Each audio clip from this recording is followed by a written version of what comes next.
এই জন্য যে আমার হাজবেন্ড বয়স্ক, সে আমার টাকা পয়সা সবকিছু সবভাবেই দেয়, কিন্তু আমার চাহিদা তো সে পূরণ করতে পারে না। একবার সে আমার সাথে যদি শারীরিক সম্পর্ক মানে আমাদের সাথে হয়, তাহলে সে ১ মাসও আর আসতে পারে না। তখন আমার আর মানে আগে জিনিসটা এরকম লাগতো না, কিন্তু ছেলেটা দেখার পর থেকে আমার এখন মনে হয় যে না, আমার তো আসলে একটু ভালোবাসা পাওয়া উচিত, যেহেতু আমার বয়স অল্প। তারপরে আমি ছেলেটার ওই হাত ধরাতে মানে আমি আর নিজেরে ঠিক রাখতে পারি নাই। পরে না আমার মানে খুব মানে ইচ্ছে করতেছিল যে আমি হয়তোবা একটু ভালোবাসা পাই বা ভালোবাসা দেই, এরকমই কিছু।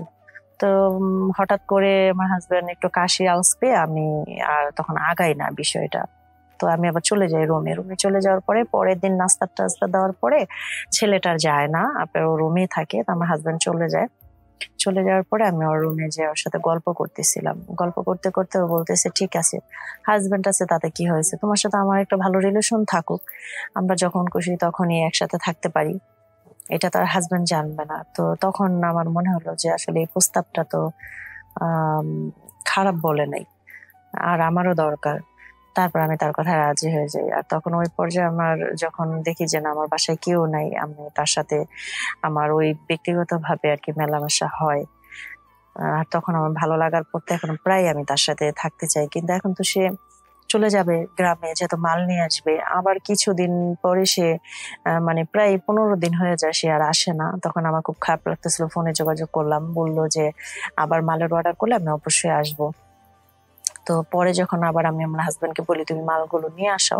পরে ছেলেটা আবার ওই মালগুলা নিয়ে আসে। আসার পরেও আমার বাসায় থাকে। তখন আমি বলি যে, "তাহলে তুমি এক কাজ করো, এখানেই থাকার ব্যবস্থা করো।" তো বলতেছে যে, "এখানেও তো থাকতে পারবো না। হয়তোবা আমি আশেপাশে ব্যবসার জন্য এক্সট্রা যদি আমি কোনো ব্যবসা করতে পারি তাহলে আমি থাকবো।" কারণ আমার এখন আর তাকে যাইতে দিতে ইচ্ছা করতেছিল না। তো এক বাসায় রাখার কোনো সম্ভব ছিল না। কারণ আমার হাসব্যান্ড যদি কখনো এটা জানতে পারে, অবশ্যই সে আমাকে ছেড়েই দিবে। তখন আমি কি করব? তো এইজন্য আমি আমার হাসব্যান্ডকে আর কিছু বলিই নাই। ও আলাদা বাসা নিয়ে থাকতো। প্রায়ই আমি আমার হাসব্যান্ড যখন চলে যেত তখন আমি তার ওইখানে যেতাম। আমি আঁখি বলতেছিলাম। আমার গ্রামের বাসা হচ্ছে আপনার বরিশালে। আমার অল্প বয়সে বিয়ে হয়ে যায়। আমার হাসব্যান্ড একজন ব্যবসায়ী ছিল। তো আমার হাসব্যান্ড ব্যবসা নিয়ে সবসময় ব্যস্ত থাকতো।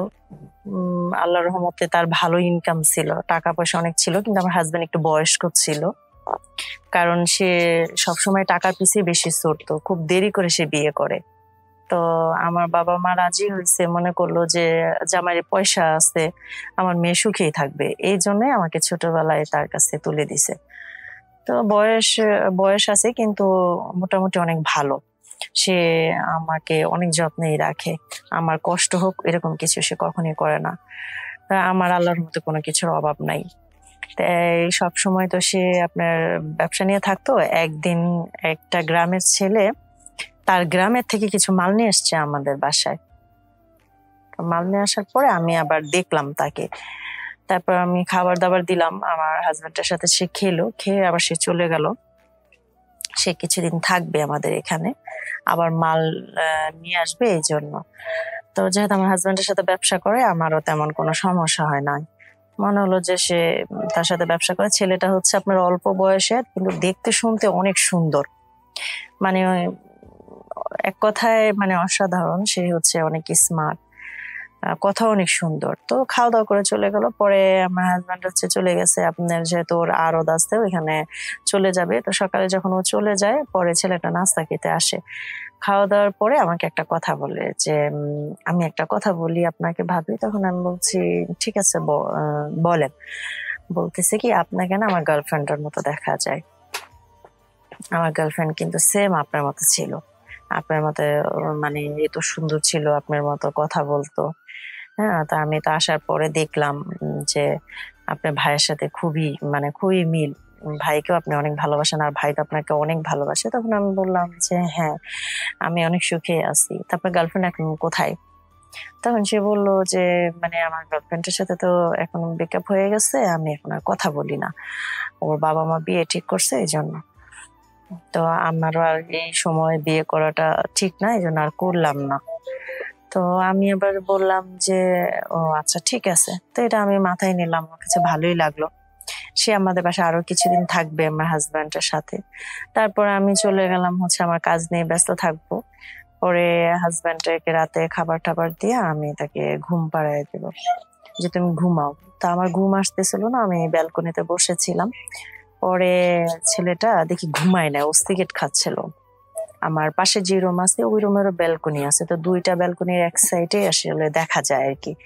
পরে আমাকে বলতেছে যে কি এখনো ঘুমান নাই? আপনাকে দেখলেই না আমার সেই গার্লফ্রেন্ডের কথা মনে পড়ে যায়। তারপর আমি মানে আমি আর কি, মানে আমার একটু ভালো লাগছে যে আমার হাজবেন্ড তো অনেক বয়স্ক, ছেলেটা তো অনেক সুন্দর, অনেক স্মার্ট। হুম। তারপর আমি বললাম কি মনে করতে পারেন, সমস্যা কি? পরে সে হাসলো, হাসার পরে তো আমার এর সামনে চেয়ার নিয়ে বসে গল্প করতেছে। আমার হাজবেন্ড ঘুমায় গেছে। তো এরকম করতে করতে 1টা বেজে গেল। তার গল্প শুনলাম, গল্প শুনতে শুনতে সে আমার হাতটা ধরে। ধরার পরে আমার কাছে মানে অনেক ভাল লাগলো, মানে আসলে ভাল লাগলো এই জন্য যে আমার হাজবেন্ড বয়স্ক, সে আমার টাকা পয়সা সবকিছুই সবভাবেই দেয়, কিন্তু আমার চাহিদা তো সে পূরণ করতে পারে না। একবার সে আমার সাথে যদি শারীরিক সম্পর্ক মানে আমাদের সাথে হয়, তাহলে সে 1 মাসও আর আসতে পারে না। তখন আমার আর মানে আগে জিনিসটা এরকম লাগতো না, কিন্তু ছেলেটা দেখার পর থেকে আমার এখন মনে হয় যে না, আমার তো আসলে একটু ভালোবাসা পাওয়া উচিত, যেহেতু আমার বয়স অল্প। তারপরে আমি ছেলেটার ওই হাত ধরাতে মানে আমি আর নিজের ঠিক রাখতে পারি নাই। পরে না আমার মানে খুব মানে ইচ্ছে করতেছিল যে আমি হয়তোবা একটু ভালোবাসা পাই বা ভালোবাসা দেই, এরকম কিছু। তো হঠাৎ করে আমার হাজবেন্ড একটু কাশি আওয়াজ পেয়ে আমি আর তখন আগাই না বিষয়টা। তো আমি আবার চলে যাই রুমে। রুমে চলে যাওয়ার পরে পরের দিন নাস্তা টাস্তা দেওয়ার পরে ছেলেটা আর যায় না, আপনার ও রুমেই থাকে। তো আমার হাজবেন্ড চলে যায়। চলে যাওয়ার পরে আমি ওর রুমে যেয়ে ওর সাথে গল্প করতেছিলাম। গল্প করতে করতে ও বলতেছে ঠিক আছে, হাজবেন্ড আছে তাতে কি হয়েছে, তোমার সাথে আমার একটা ভালো রিলেশন থাকুক, আমরা যখন খুশি তখনই একসাথে থাকতে পারি, এটা তার হাজবেন্ড জানবে না। তো তখন আমার মনে হলো যে আসলে এই প্রস্তাবটা তো আম, খারাপ বলে নাই, আর আমারও দরকার। তারপর আমি তার কথায় রাজি হয়ে যাই। আর তখন ওই পর্যায়ে আমার যখন দেখি যে না আমার বাসায় কেউ নাই, আমি তার সাথে আমার ওই ব্যক্তিগত ভাবে আর কি মেলামেশা হয়। আর তখন আমার ভালো লাগার পর তো এখন প্রায় আমি তার সাথে থাকতে চাই, কিন্তু এখন তো সে চলে যাবে গ্রামে, যেহেতু মাল নিয়ে আসবে। আবার কিছুদিন পরে সে মানে প্রায় 15 দিন হয়ে যায় সে আর আসে না। তখন আমার খুব খারাপ লাগতেছিল, ফোনে যোগাযোগ করলাম, বললো যে আবার মালের অর্ডার করলে আমি অবশ্যই আসবো। তো পরে যখন আবার আমি আমার হাজবেন্ডকে বলি তুমি মালগুলো নিয়ে আসাও, পরে ছেলেটা আবার ওই মালগুলো নিয়ে আসে। আসার পরেও আমার বাসায় থাকে। তখন আমি বলি যে তাহলে তুমি এক কাজ করো, এখানেই থাকার ব্যবস্থা করো। তো বলতেছে যে এখানেও তো থাকতে পারবো না, হয়তো আমি আশেপাশে ব্যবসার জন্য এক্সট্রা যদি আমি কোনো ব্যবসা করতে পারি তাহলে আমি থাকবো। কারণ আমার এখন আর তাকে যাইতে দিতে ইচ্ছা করতেছিল না। তো 1 মাসও রাখার কোনো সম্ভব ছিল না, কারণ আমার হাজবেন্ড যদি কখনো এটা জানতে পারে অবশ্যই সে আমাকে ছেড়েই দিবে। তখন আমি কি করব? তো এই জন্য আমি আমার হাজবেন্ডকে আর কিছু বলি নাই, ও আলাদা বাসা নিয়ে থাকতো। প্রায় আমি আমার হাজবেন্ড যখন চলে যেত তখন আমি তার ওইখানে যেতাম, যে আমি তার সাথে একটা শারীরিক সম্পর্ক করতাম, যা আমার ভালো লাগতো আর কি। এরকম করতে করতে এরকম আর কি আসলে দিনগুলো চলে যায়। এক পর্যায়ে যখন আমার হাজবেন্ড জানতে পারে, আমার হাজবেন্ড জেনে তখন সে সাথে সাথে আমাকে ডিভোর্স দিয়ে দেয়, যে আমি আর তোমাকে রাখবো না। কারণ আমার হাজবেন্ড তখন, আমি যখন ওর বাসায় যাই, যাওয়ার পর আমার হাজবেন্ড ওর বাসায় যায় মালের মানে অর্ডারটা দেওয়ার জন্য, মোবাইল ধরতেছিল না কেন, যে দেখে যে আমি ওর সাথে শারীরিক সম্পর্ক করতেছি। এই জিনিসটা ও দেখে ঠিক নিজেকে না রাখতে পারে আমাকে ডিভোর্সের কাগজ দিয়ে দেয়। আর ছেলেটাও সাথে সাথে চলে যায় তার গ্রামের বাসায়।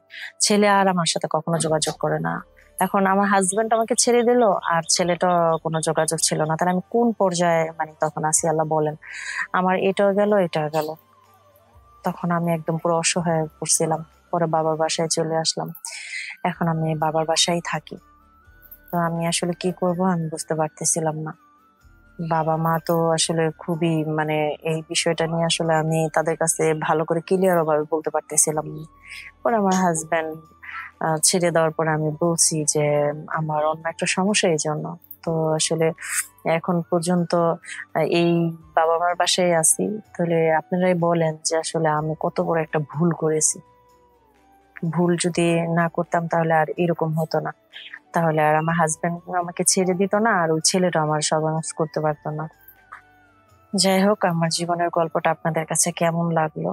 যদি ভালো লেগে থাকে অবশ্যই আপনারা লাইক, কমেন্ট, শেয়ার করবেন।